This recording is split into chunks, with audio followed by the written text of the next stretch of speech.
Livro dos Espíritos, as Leis Morais, livro 3º, capítulo 6, Lei de Destruição.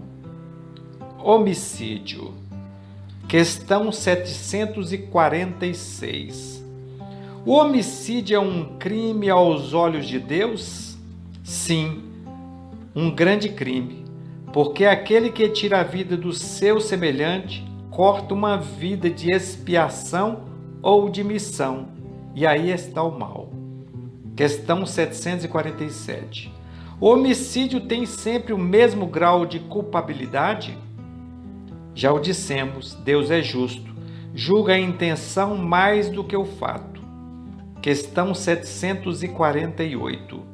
Deus acusa o homicídio no caso de legítima defesa? Só a necessidade o pode excusar. Mas se puder preservar sua vida sem atingir a do seu agressor, deve-se fazê-lo. Questão 749. O homem é culpável pelas mortes que comete durante a guerra? Não, quando ele é constrangido pela força, mas ele é culpável pelas crueldades que comete e lhe seria levada em conta sua humanidade. Questão 750. Quem é mais culpado aos olhos de Deus? O parricida ou o infanticida? Ambos o são igualmente, porque todo crime é um crime. Questão 751. Como se explica que, entre certos povos já avançados do ponto de vista intelectual, o infanticídio esteja nos costumes e consagrado pela legislação? O desenvolvimento intelectual não leva à necessidade do bem. O espírito superior em inteligência pode ser mau, é aquele que tem vivido muito sem se melhorar. Ele o sabe. Crueldade. Questão 752. Pode-se atribuir o sentimento de crueldade ao instinto de destruição? É o instinto de destruição no que tem de pior, porque se a destruição algumas vezes é necessária, a crueldade não o é jamais. Ela é sempre o resultado de uma natureza má. Questão 753. Como se explica que a crueldade é o caráter dominante dos povos primitivos? Entre os povos primitivos, como os chamas, a matéria domina sobre o espírito. Eles se abandonam aos instintos animais e, como não têm outras necessidades que as da vida do corpo, não pensam senão em sua conservação pessoal, e é isso que os torna geralmente cruéis. Aliás, os povos de desenvolvimento imperfeito estão sob o império de espíritos igualmente imperfeitos que lhes são simpáticos, até que os povos mais avançados venham destruir ou enfraquecer essa influência. Questão 754. A crueldade não provém da ausência do senso moral? Diz que o senso moral não está desenvolvido, mas não que está ausente, porque ele existe, em princípio, em todos os homens. É esse senso moral que fará mais tarde seres bons e humanos. Ele existe, pois, no selvagem, mas está como o princípio do perfume estar no germe da flor, antes dela desabrochar. Questão 755. Como se dá que no seio da civilização mais avançada se encontrem seres algumas vezes tão cruéis quanto os selvagens? Como sempre, uma árvore carregada de bons frutos, encontra-se os que não chegam a termo. São se o queres, selvagens que não têm da civilização senão a veste, lobos perdidos no meio das ovelhas, espíritos de uma ordem inferior e muito atrasados, podem se encarnar entre os homens avançados, na esperança de eles mesmos avançarem. Mas se a prova é muito pesada, a natureza primitiva os domina. Questão 756. A sociedade dos homens de bem estará um dia livre dos seres malfazejos? A humanidade progride. Esses homens, dominados pelo instinto do mal e que estão deslocados entre as pessoas de bem, desaparecerão pouco a pouco, como o mau grão se separa do bom depois que este é selecionado, mas para renascer sob um outro envoltório.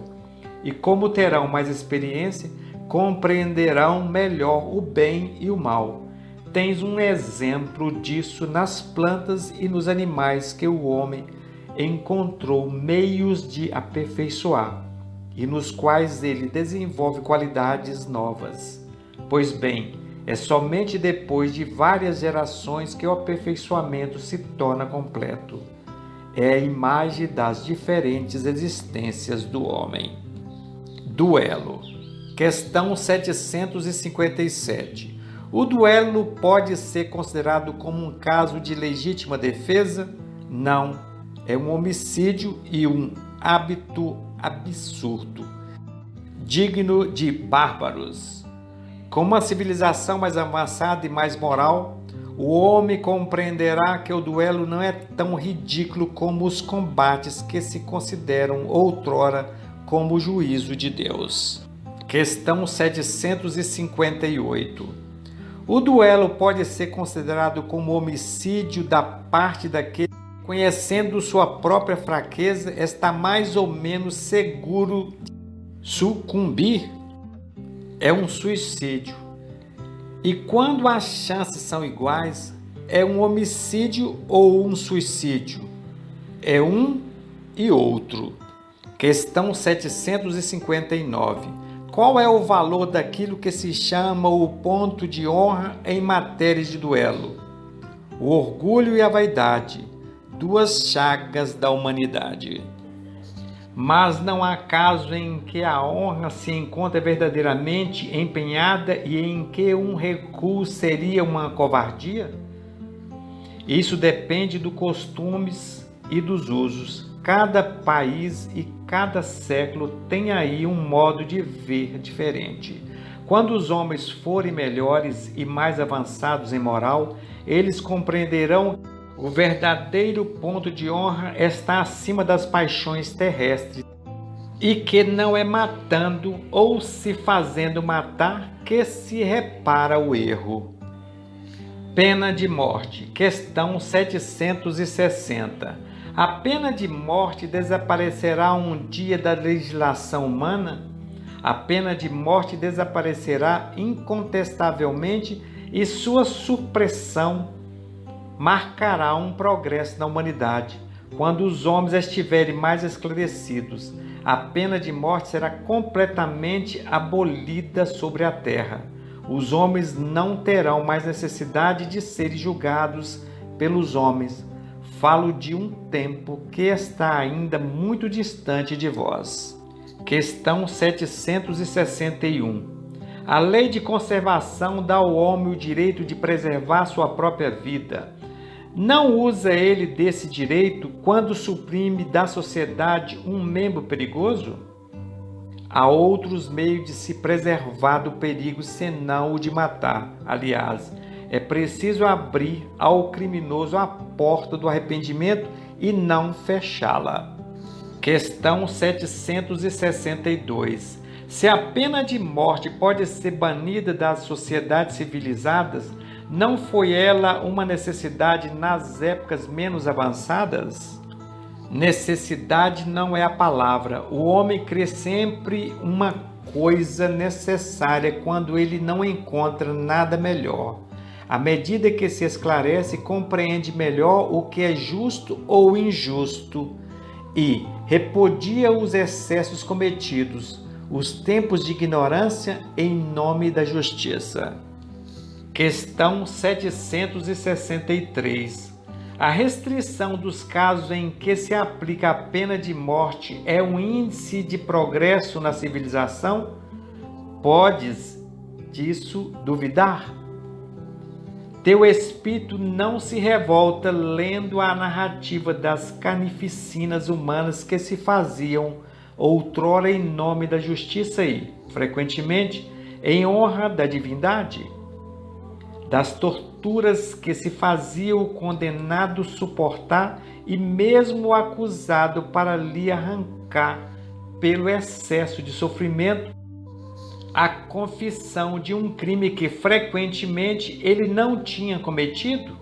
Pois bem, se tivesses vivido nessas épocas, terias achado tudo isso natural e talvez tu, juiz, terias feito o mesmo. É assim que aquilo que parece justo em uma época parecerá bárbaro em uma outra. Só as leis divinas são eternas. As leis humanas mudam com o progresso. Elas mudarão ainda até que sejam postas em harmonia com as leis divinas. Questão 764. Jesus disse: quem matou pela espada, perecerá pela espada. Essas palavras não são a consagração da pena de talião? A morte infligida ao homicida não é a aplicação dessa pena? Guardai-vos, tendes-vos enganado sobre essa palavra, como sobre muitas outras. A pena de talião é a justiça de Deus. É Ele que a aplica. Todos vós suportais a cada instante essa pena, porque sois punidos pelo que pecastes, nesta vida ou em uma outra. Aquele que fez sofrer seus semelhantes estará numa posição em que sofrerá ele mesmo o sofrimento que causou. É o sentido das palavras de Jesus. Mas não vos disse também: perdoai aos vossos inimigos, e vos ensinou a pedir a Deus perdoar as vossas ofensas, como vós mesmos tiverdes perdoado. Quer dizer, na mesma proporção que tiverdes perdoado. Compreendei-o bem? Questão 765. Que pensar da pena de morte infligida em nome de Deus? É tomar o lugar de Deus na justiça. Os que agem assim mostram o quanto estão longe de compreender Deus e que têm ainda muitas coisas a expiar. A pena de morte é um crime, quando ela é aplicada em nome de Deus, e os que a infligem são acusados igualmente de homicídios.